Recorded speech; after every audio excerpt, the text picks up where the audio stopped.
वहाँ पर आप ये तस्वीरें देख पा रहे हैं, वहाँ पर पूजा पाठ चल रहा है। ये रास्ते, ये एक लड़ाई लंबी थी कुलदीप जी, और पहले इस बात को लेकर था कि कहीं कोई द्वंद्व न हो जाए। हालांकि अब्दुल समद और जो शहर काजी हैं उन्होंने ये अपील की है कि मुसलमान यहाँ पर ना आए और किसी तरीके का टकराव कानून व्यवस्था के साथ या प्रशासन के साथ ना हो। बिल्कुल, द्वंद्व जैसी कोई स्थिति न होनी चाहिए थी और न है।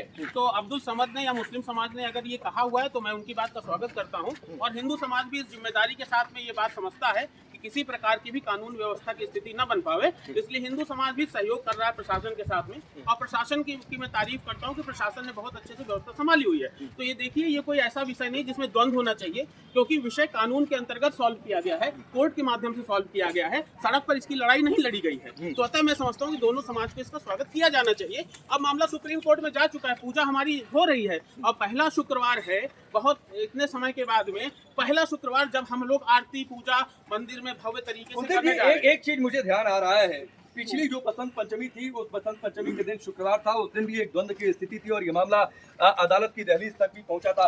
तो ये शुक्रवार को एक अलग तरीके का टकराव यहाँ पर पहले देखने को मिलता था। ये दुर्भाग्य की स्थिति रही है, क्योंकि देखिएगा, सूरज को रोशनी दिखाने वाली बात है। अभी कोई सूरज में ये कहे कि दिन है और तो सामने वाला कहे नहीं दिन ये है रात है, तो उसकी बात मानने योग्य नहीं होगी। तो क्योंकि ऐसी स्थिति बनी थी और लोग समाज आंदोलन कर रहा था, तो अब क्योंकि कानून के माध्यम से ये स्थिति साफ हो चुकी है कि एक मंदिर है, पहले भी था और आगे भी रहेगा। ये कोर्ट ने कह दिया है कि कभी ये मस्जिद की जैसा इस पर कोई स्ट्रक्चर रहा ही नहीं, मस्जिद जैसा स्वरूप इसका कोई रहा ही नहीं है। तो बसंत पंचमी में स्थितियां बनी थी, 3 लोगों ने गोलियां खाई थी, 3 लोग इसमें बलिदान हुए थे, और हजारों लोगों के ऊपर मुकदमे हुए, लाखों लोगों ने इस पर लाठियां खाई हैं। धार समाज का बहुत बड़ा इसमें योगदान रहा है।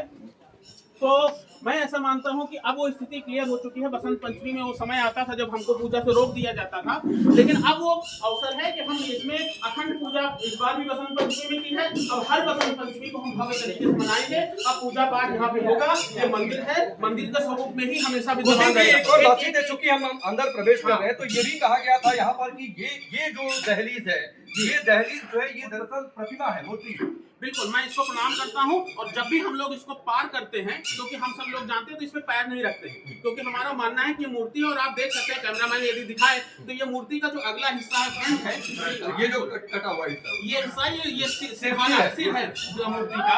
तो इस तरीके से हम मानते हैं, और इसमें यही नहीं मूर्ति नहीं, बल्कि अंदर और भी तमाम सारे शिलालेख और मूर्तियां ऐसे रखे हैं जो हमारे लिए पूज्य हैं, उनको उल्टा करके दबा करके रख दिया गया है। तो ये इसलिए रखा गया है कि ये हमारी आस्था का अपमान है, और जानबूझ करके आस्था को ठेस पहुंचाने के लिए वर्षों से ऐसे किया जाता रहा है। लेकिन क्योंकि अब मंदिर की स्थिति साफ हो चुकी और न्यायालय के माध्यम से साफ हुई, अभी तक तो मैं इसको प्रणाम करूंगा, इस पे पैर नहीं रखेंगे हम लोग। और मैंने ज्ञापन देकर के कल ऑफ इंडिया से और ASI जनरल डायरेक्टर से, डायरेक्टर जनरल ऑफ इंडिया से, कि ये इसका, क्योंकि अब ये मंदिर घोषित हो चुका है, तो अब जो हिंदू प्रतीक चिन्ह है, तो अब उनको तो अब सही जगह पे सम्मानपूर्वक स्थापित किया जाना चाहिए। तो यहाँ पर एक पूरा इंटरनल सर्वे किया जाए, इसमें इस प्रकार की जो मूर्तियाँ जैसे आप लोग चल रहे हैं, तो इसमें ASI ने स्वतः अपने रिपोर्ट में कहा हुआ है। चूंकि आप करता है पूरे मामले में, देखिए राजा भोज के जो बरसाई थी यज्ञशाला, ये बीचों बीच आपको तस्वीरें दिखाई दे रही हैं। यहाँ से भी कुलदीप जी मूर्तियाँ निकली थी। दूसरा पक्ष इसको अयोध्या और बाबरी से भी जोड़ता रहा है और कहा है कि इस तरीके के कोई सबूत नहीं, आस्था पर इस तरीके का फैसला है। देखिए, बिल्कुल, हवन कुंड में आकर के जब वो वजू करते थे और हवन कुंड में आकर के गंदगी फैलाते थे, थूकते थे, भाई पीछे हो जाए, हमें नहीं पूरे हिंदू समाज को वो कष्ट होता था। तो इसको आपको यहाँ बड़ा फैसला दिखा रहा है, अयोध्या के बाद में घोषणा का फैसला एक बहुत बड़ा फैसला है। तो हमें लगता है कि हिंदू समाज की जीत है, और जितने भी हवन कुंड यहाँ पर मौजूद है, उन सबका आरती यहाँ पर हो चुकी है। और विशेष बताना चाहूँगा, आप जरा ऊपर पहुँचना, वो दाहिना हिस्सा कैमरामैन अगर दिखाई चाहेंगे, बिल्कुल बिल्कुल।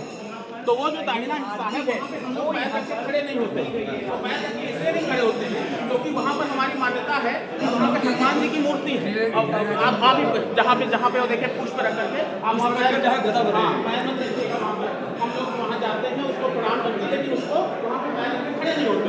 हम इस स्थान का पूजन करते हैं, इसलिए करते हैं क्योंकि यहाँ पर हनुमान जी की मूर्ति अभी भी दबी हुई है, और प्रत्यक्ष रूप में लोगों ने, अभी बहुत पुरानी बात नहीं, अभी वो लोग मौजूद हैं जिनके सामने की घटना है। तो हमने प्रत्यावेदन रख करके ASI से ये भी मांग करा हुआ है जो संबंधित अधिकारी हैं कि यहाँ की खुदाई की जाए, जो सर्वे में नहीं हो पाएगी, और क्योंकि मंदिर घोषित हो चुका है, कोई आपत्ति नहीं है हिंदू पक्ष को, और हिंदू पक्ष ये कह रहा है। लेकिन कुलदीप जी हम चूंकि आप देखिए कि हम इस समय गौशाला परिसर में मौजूद हैं, इन तमाम पिलर्स की चर्चा हुई है, कोर्ट में जो लड़ाई चली उन सबूतों के अंदर जो कुलदीप जी कह रहे हैं कि यहाँ पर हनुमान जी की प्रतिमा है, इसकी मांग है, लेकिन कुलदीप जी अभी भी ये लड़ाई है, और लड़ाई इसलिए